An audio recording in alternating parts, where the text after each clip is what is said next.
नमस्कार,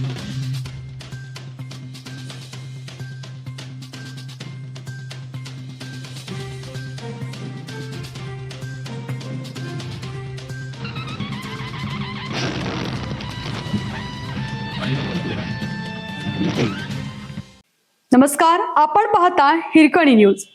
हिरकणी न्यूज प्रत्येक क्षण ताज्या घडामोडी आणि महत्त्वाच्या प्रत्येक बातमीसाठी नेहमी तत्पर. बीडच्या खासदार पुत्राला होणार अटक.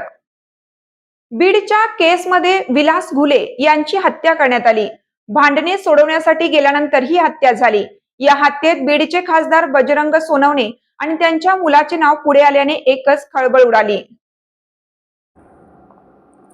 विलास घुले यांच्या कुटुंबियांनी गंभीर आरोप केला.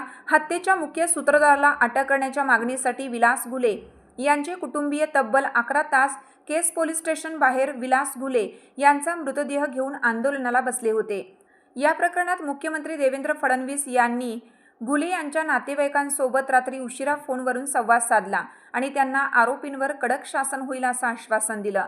त्यानंतर विलास घुले यांच्या नातेवाईकांनी आंदोलन मागे घेतले. बीडमध्ये विलास घुले यांच्या हत्या प्रकरणानंतर तणावाचे वातावरण बघायला मिळालं. नातेवाईक आक्रमक झाल्याने पोलिसांनी जवाबात सौरभ बजरंग सोनवणे यांच्या नावाचा समावेश केला. भांडण सोडवण्यासाठी गेल्यावर विलास घुले यांच्यावर धारदार शस्त्राने वार झाले. या प्रकरणात थेट बीडचे खासदार बजरंग सोनवणे यांच्या मुलाचे नाव आले आहे.